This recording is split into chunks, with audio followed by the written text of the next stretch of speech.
Hey guys, once again welcome back to my channel AP Education Hub, and in this video we'll discuss about a short story, The Free Radio by Salman Rushdie.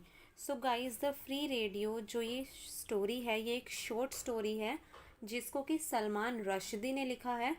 ये short story आप लोगों के exams में included है।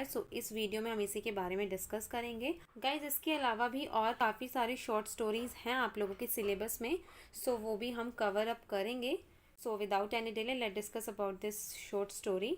Guys, सबसे पहले हम discuss करेंगे इंट्रोडक्शन टू द ऑथर की जो ये शॉर्ट स्टोरी है द फ्री रेडियो, इसको लिखा है सलमान रश्दी ने। सबसे पहले हम सलमान रश्दी के इंट्रोडक्शन के बारे में डिस्कस करेंगे।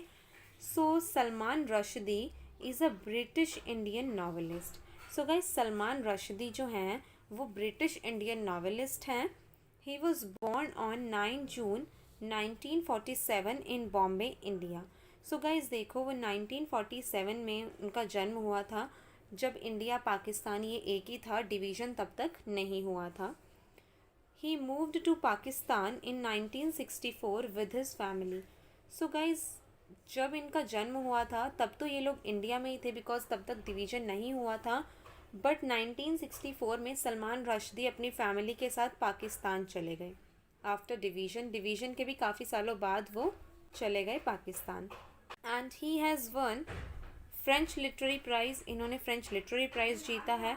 इसके अलावा इनकी novel shortlisted for Booker prize, इनकी जो नावल है वो बुकर प्राइज़ के लिए भी शॉर्ट लिस्टेड हुई है। और भी काफ़ी सारी अचीवमेंट्स इनकी लिटरेचर की फील्ड में रही हैं। कुल मिलाकर हम कह सकते हैं कि सलमान रश्दी जो हैं वो काफ़ी ज़्यादा जाने माने नावलिस्ट हैं। इनकी एक नावल है सैतानिक वर्सेस, जिसके ऊपर काफ़ी ज़्यादा बहस भी हुई है और इन्हें जेल में भी रहकर आना पड़ा था। Now will discuss about the introduction to the story कि जो ये शॉर्ट स्टोरी है ये है क्या, इसमें किस बारे में डिस्कस किया गया है। गाइज, द फ्री रेडियो जो है first appeared in Rushdie's short story selection east west. जो ये द फ्री रेडियो है ये सलमान रश्दी का जो स्टोरी कलेक्शन सबसे पहले बना था। फर्स्ट अपीयर्ड मतलब जो सबसे पहले सलमान रश्दी ने अपनी एक स्टोरी कलेक्शन बनाया था ईस्ट वेस्ट, उसमें इसको ऐड किया गया। And the collection was first published in 1994।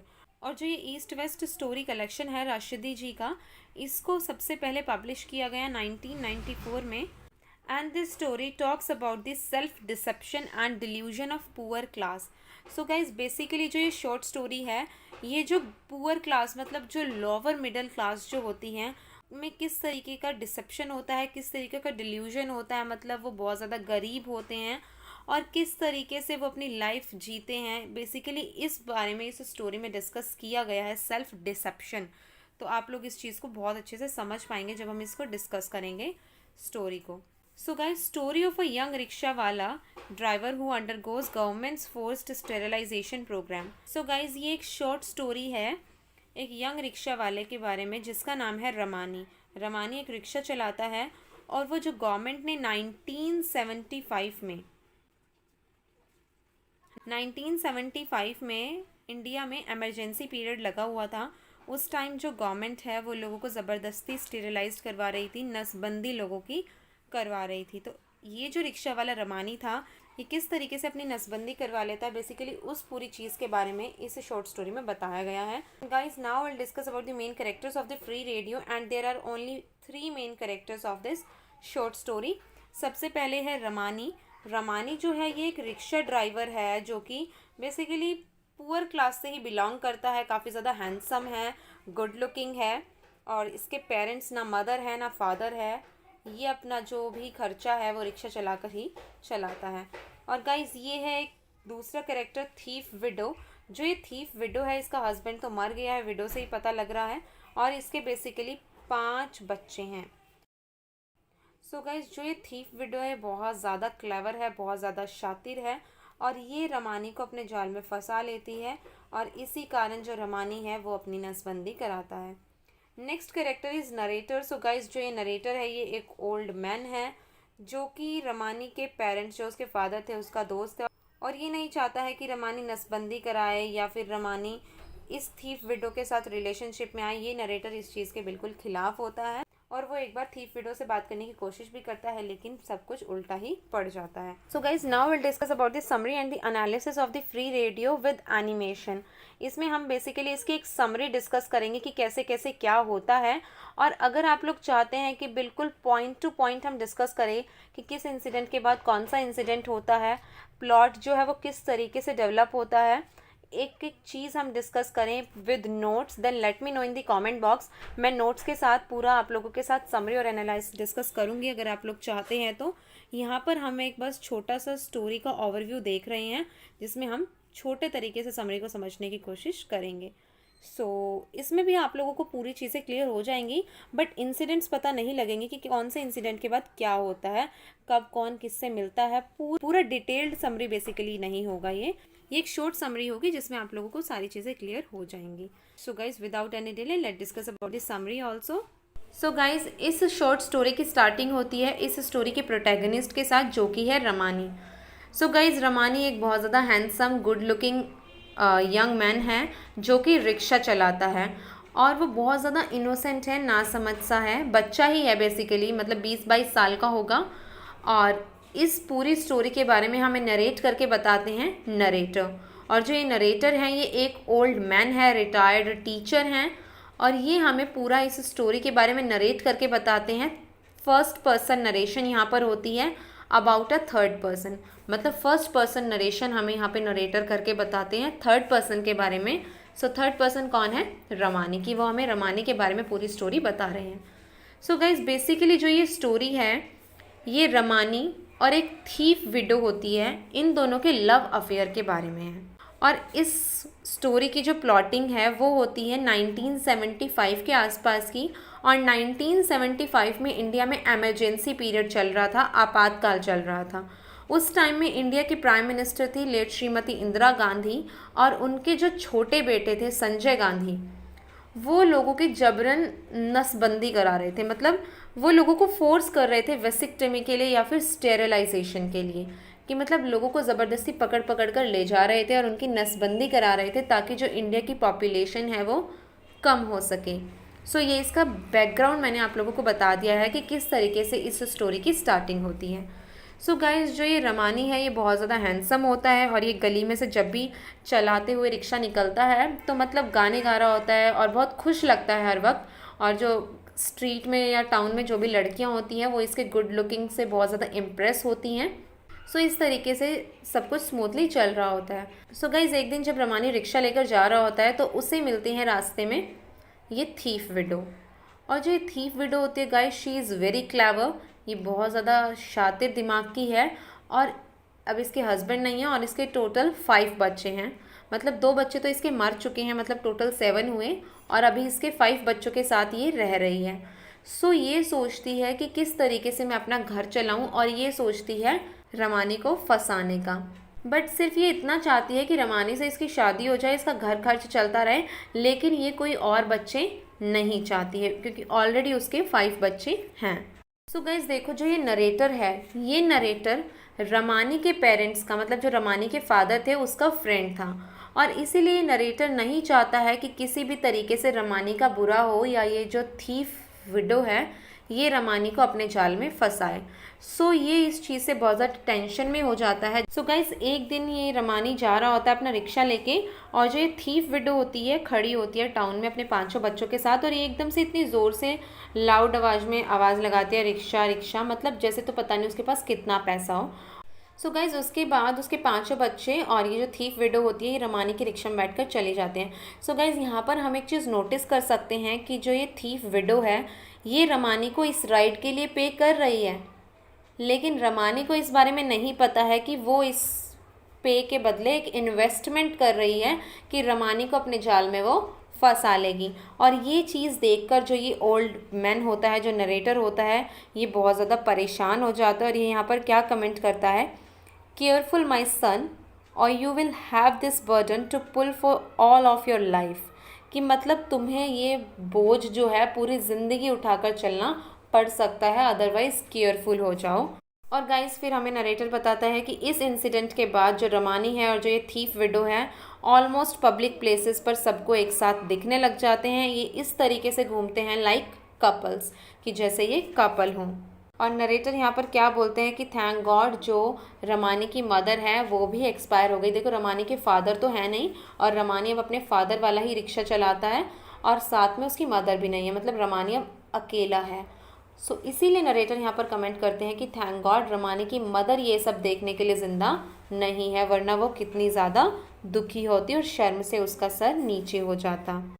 एक तो गाइज रमानी इस थीफ विडो के साथ रिलेशनशिप में आ गया, और दूसरी बात जो ये रमानी है ये कुछ बैड बॉयज़ की संगत में आ जाता है, उनकी कंपनी में आ जाता है। मतलब वो लोग जो ड्रिंक करते हैं, मारपीट करते हैं, उनकी कंपनी में रमानी आ जाता है। और जो ये मैन है, मतलब आप लोग कह सकते हैं कि एक तरीके से गुंडे ही हैं। सो जो ये मैन है इन्होंने अपने हाथ में पहन रखे होते हैं यूथ मूवमेंट के बैंड्स की, मतलब हाँ ये यूथ मूवमेंट से बिलोंग करते हैं। और ये बेसिकली वही लोग हैं जो फोर्सफुली लोगों को वेसिक्टमी के लिए भेजते हैं, नसबंदी कराने के लिए लेकर जाते हैं, और जो नहीं कराते हैं उनको पीटते हैं। इनकी कंपनी में आ जाता है रमानी, और रमानी इन लोगों के साथ रहने लग जाता है, इन लोगों के साथ कैंटीन के पीछे जाकर ड्रिंक करता है।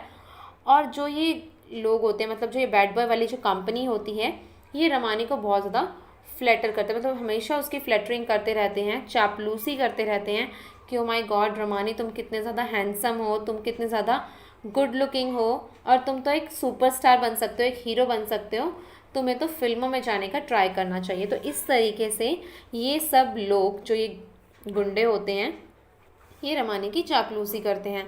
ये चापलूसी क्यों करते हैं? बिकॉज रमानी से इन्हें पैसे चाहिए ताकि ये लोग भी उसके साथ मिलकर ड्रिंक कर सकें और कार्ड्स खेल सकें और अपना जेब खर्च चला सकें।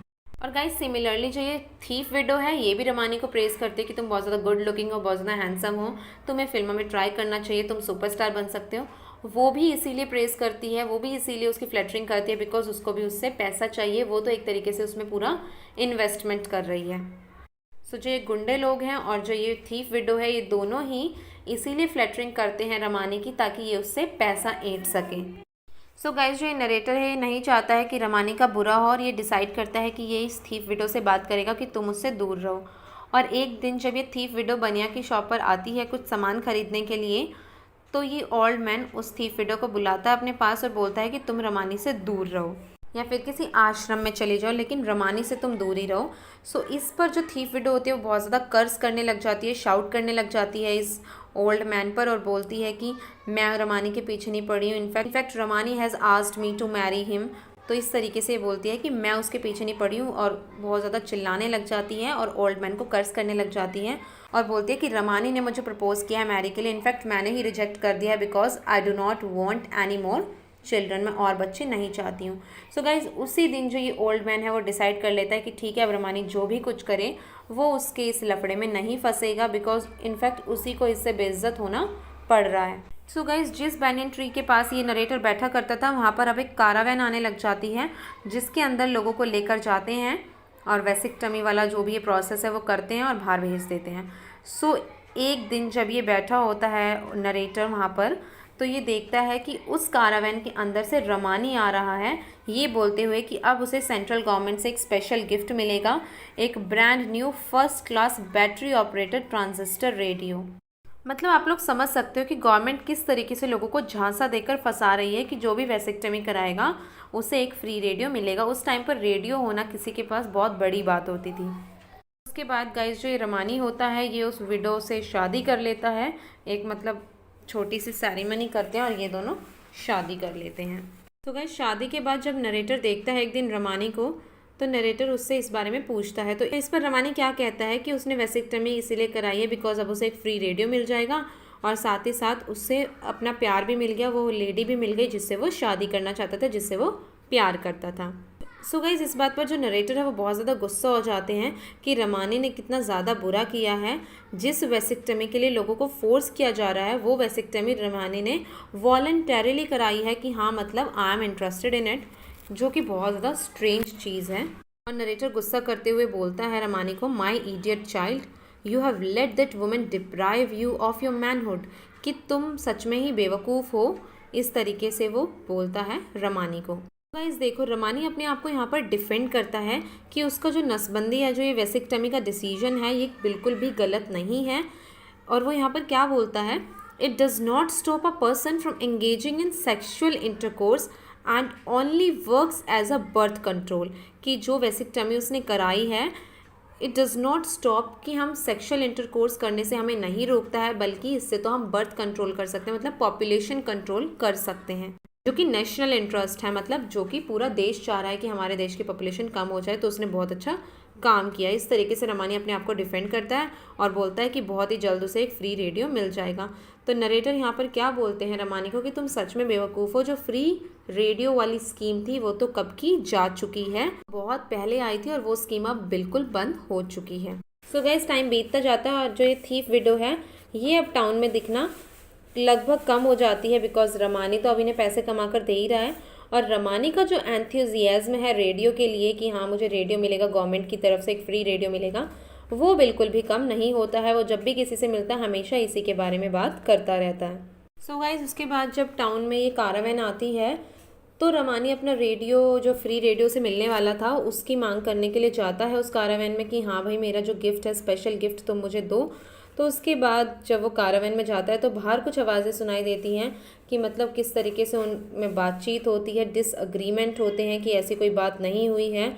और फिर जो लोग थे जिनके साथ बैठकर रमानी ड्रिंक किया करता था, जो एक टाइम में उसकी फ्लटरिंग किया करते थे, वो रमानी को मार पीट कर बाहर फेंक देते हैं। रमानी के मुंह से खून आ रहा होता है।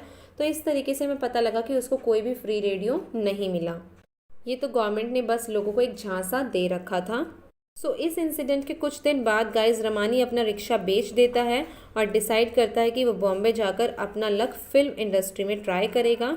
और वो अकेला नहीं जाता है, अपनी पूरी फैमिली को, मतलब जो ये थीफ विडो थी इसको, इसके 5-6 बच्चों को लेकर और खुद, मतलब ये सब चले जाते हैं मुंबई, बॉम्बे, और वहाँ पर जाकर अपना जो ये रमानी है फिल्म इंडस्ट्री में करियर स्टार्ट करने के बारे में सोचता है। तो ये सब बातें जो ये रमानी है नरेटर को बताता है कि मैं बॉम्बे जा रहा हूँ, वहाँ जाकर मैं अपना करियर स्टार्ट करूँगा।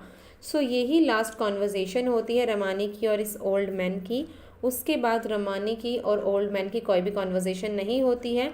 थोड़े थोड़े टाइम बाद लेटर्स आते हैं ओल्ड मैन के लिए बॉम्बे से, और उन लेटर में क्या बताया जाता है कि Ramani had been immediately discovered in the film industry and that a big studio was grooming him to be a film star, की मतलब बहुत जल्दी वो एक फिल्म स्टार बन जाएगा और जो उनकी लाइफ है वो बहुत ज़्यादा स्मूथली और हैप्पीली चल रही है। तो इन लेटर्स के साथ ही ये जो स्टोरी है, शॉर्ट स्टोरी, यहीं पर एंड हो जाती है गाइज।